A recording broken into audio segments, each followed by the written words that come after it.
Wow. Well, that Memorial Motorsports triple header sure happened.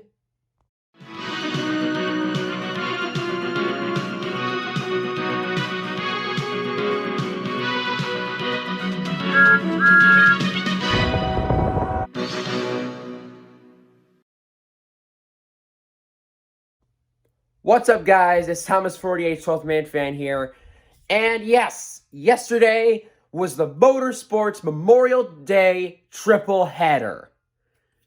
We had, of course, for Formula One, we had the Monaco Grand Prix. For IndyCar, we, of course, had the Indy 500. And for NASCAR, we had the longest race of the season, the Coca-Cola 600 at Charlotte Motor Speedway.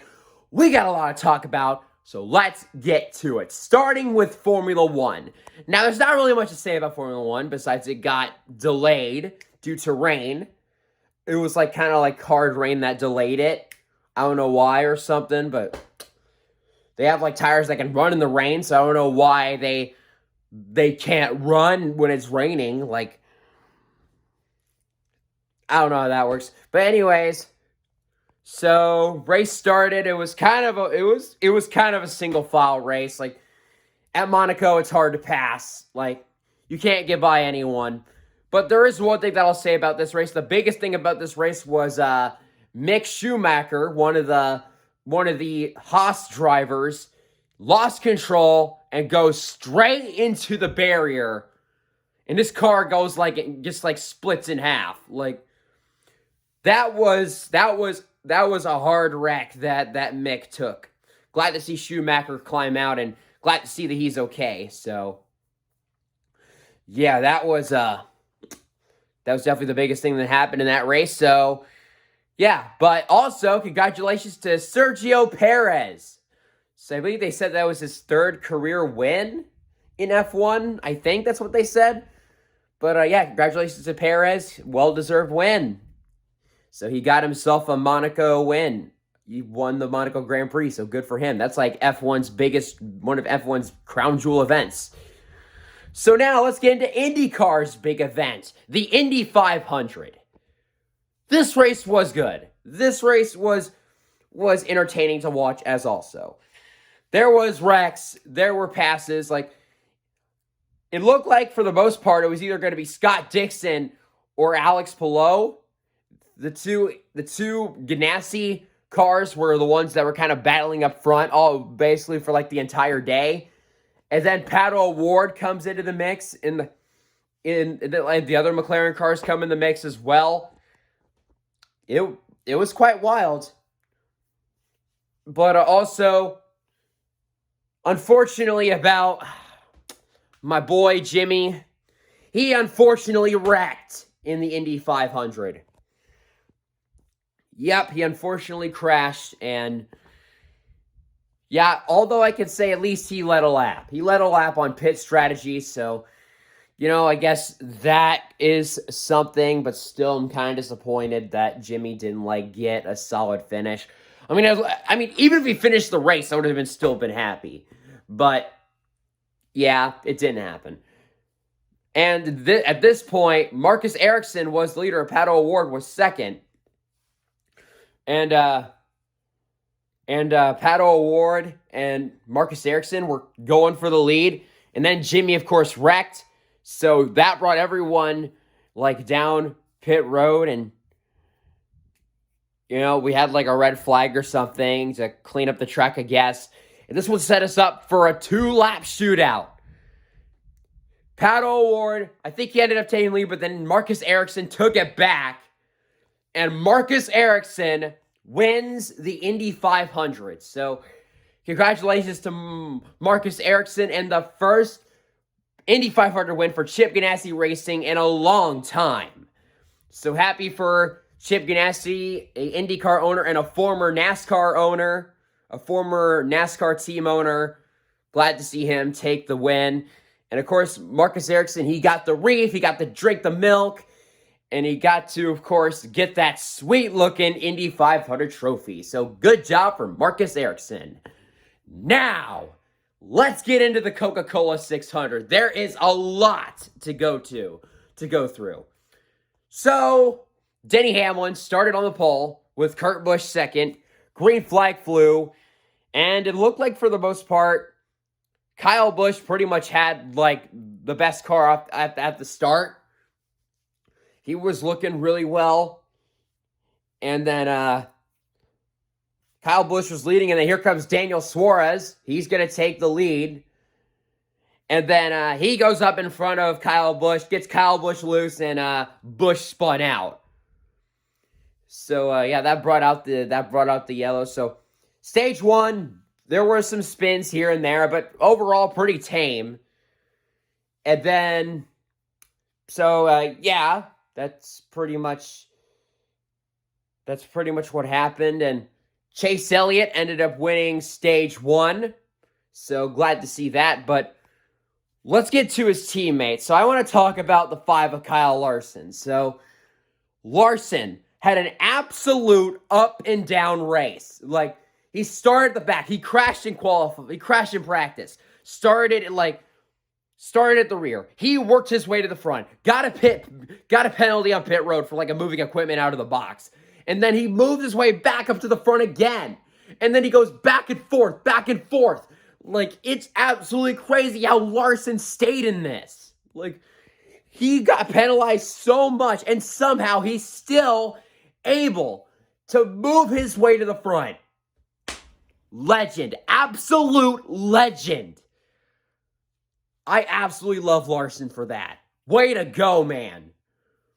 Props to Larson for keeping his head up and not giving up. Like, oh my goodness. That so reminded me of Jimmy Johnson back in the day. Like, honestly, when it came to these situations, Jimmy Johnson would always find a way to get back out front. He always would find a way. It's exactly what Larson did. So, yeah, good job for him. Now, stage 2 is where things get interesting. This is where the race gets really, really, really interesting. So, we had about, So, stage 2 was kind of similar to stage 1 at the beginning, but then we get to, the late part of stage 2, and we get to this restart. I kind of forgot what brought out the caution. I think it was it Chase Elliott that spun out, that brought out the yellow? Yeah, I think that's what brought out the caution. So they lined it back up, and then Blaney, he gets loose, I think, or it's like a tire. I think he stayed out on old tires, and it ends up not working. The tire goes down. Blaney goes sideways in front of the field, and we have the big one. Like, multiple cars got involved. Bubba Wallace, Kurt Busch, Brad Keselowski was in this one.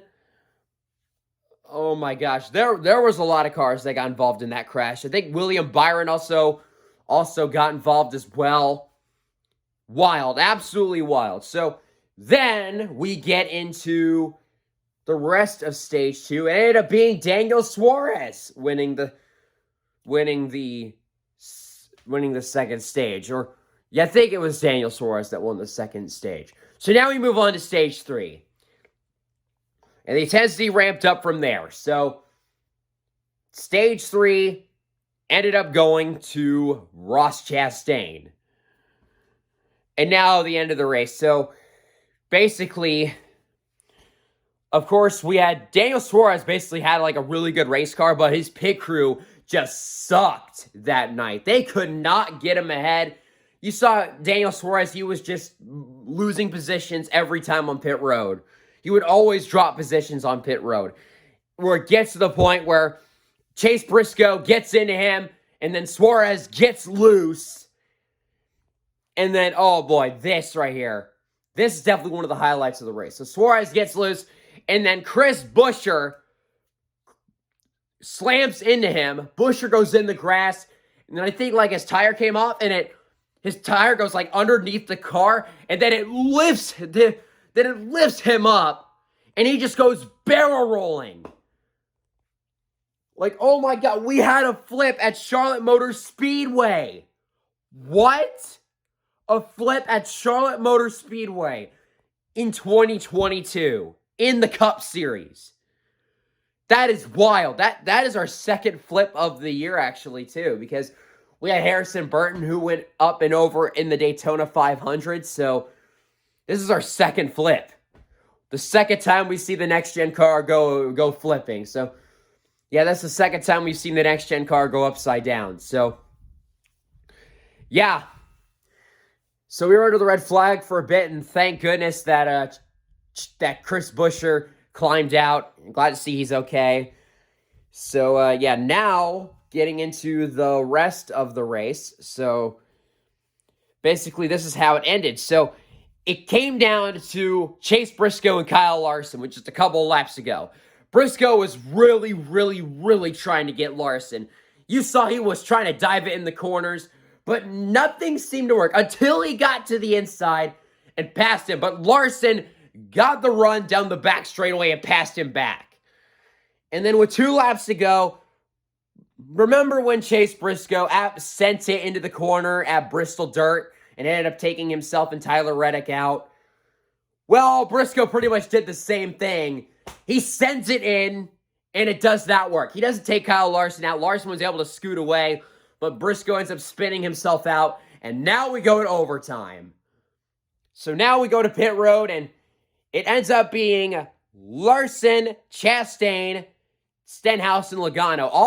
All 4 of those guys took 2 tires. Everyone else took 4. So we were in for a heck of a show to end this Coca-Cola 600. So the green flag flew, and they go off. Kyle Larson got a huge shove right Logano, and it looked like it was all over. It looked like Larson was going to win the race. But then we just start seeing guys going 3 wide. And then how about Austin Dillon? Austin freaking Dillon. Oh my God, dude. Dillon goes all the way up from 6th down the back straightaway with 4 fresh tires. He ends up blowing past everybody and ends up going up against Larson. And then Chastain comes out of nowhere on the outside. And then Denny Hamlin decides to make it 4 wide. And then all heck broke loose. And Austin Dillon gets turned. And then we just have ourselves another massive crash. So, yeah, and the caution came out before Hamlin crossed the line when he was the leader. Caution came out before Hamlin crossed the line, so we were trying again. We were going to try again. Oh my God, this race was already insane. And then we get to the final restart. So it ended up being between Denny Hamlin and Kyle Busch. Kyle Busch tried his hardest, but Hamlin ended up clearing him. And Denny Hamlin wins the Coca-Cola 600. Congratulations to Denny Hamlin and that FedEx 11 team. He has not won since Richmond. So, yeah, it's been a while since Denny Hamlin has brought home a victory. It's been several races since he's won. And he honestly could have more wins than he has now because, like Dover, he had a really strong race car. He possibly could have won that race. Darlington, he had a really fast race car.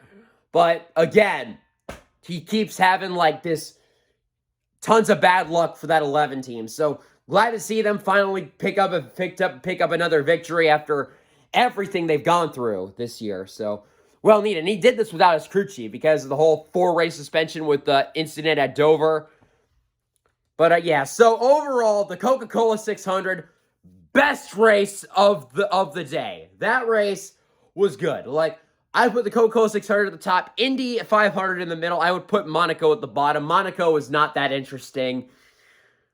It was really not that interesting. I mean, F1 races overall really spread out. Most of them are just really bland. It's always like the same winners. It's always your Max Verstappens, your Charles Leclercs, or your Lewis Hamiltons. It's always like the same guy winning like 9 times in a row. But, yeah, so yeah. Coca-Cola 600, the Coca-Cola 600, the best Coca-Cola 600 in a long time. I remember when the Coca-Cola 600 was like the strategic race that put these guys to the test. And then we get to like the 2010s, and I mean, it kind of still was fine around like 2014 and 2015. Like, around that time, it was still okay. But then, like, once we got to, like, 2018 and yeah, the Coca-Cola 600 just lost its charm. Like, it just started becoming just strung out, boring mile-and-a-half race. So, yeah, but this next-gen car, I absolutely love this next-gen car. I love this new car. It is so good. It is breathed life back into NASCAR. It is making me happy to be a NASCAR fan. All I'm saying is I am so happy I'm a NASCAR fan in today's age. So yeah, hopefully NASCAR can keep it going, and hopefully throughout the 2020s they'll be able to get better, and they'll be able to like improve on stuff, and like there's some room for improvement. I mean, like obviously the Texas All-Star race was kind of a disaster, and Martinsville was a flop. So you know there is some like races that need to be worked on to like make them entertaining, but for the rest of it, don't change it. Don't change the rest of it. Martinsville and the All-Star race needs some improvement. Don't change anything else. So anyways, yeah, that is my review on all the races that happened on Memorial Day weekend yesterday. So anyways, that's going to do it for now. And also, Evergreen Speedway Home Track Heroes was on yesterday. I recorded it, and that was the race I went to. It was the Gundy's Armed Forces night they were showing. That's the race I went to. And I was watching one of them, and I know I went like down like to where the yellow line is, like in front of the stand, like with the stands like behind you. Like I got up close to like near the fence for the late model race, for the pro late model race, and the camera ended up catching me. So yeah, I was wearing the Valvoline. I was wearing my Kyle Larson Valvoline shirt, and I actually like made a little video showing that they actually like that they caught me on camera. So that was cool. I was filming the race. Like, you're gonna see all the shots I got in my vlog video. I'm still gonna have to work on that. But first, I'm planning to work on my My Little Pony New Generation review. I'm planning to get that done first, and then probably get my new Mason's Train video finished, and then I'll probably focus on the vlog video. So it's gonna take a while till you get to see it, but I promise you, I'm gonna try to make it the best I can. So yeah. Anyways, I also have some new stuff that came in the mail, so I'll probably make some reviews on that. I got new diecast too, but I'll do that for another video. So anyways, like, comment, subscribe, and I'll see. Sorry, I kind of pressed the power button. Okay, let's just redo this. Like, comment, subscribe. I'll see you guys in the next video. Peace!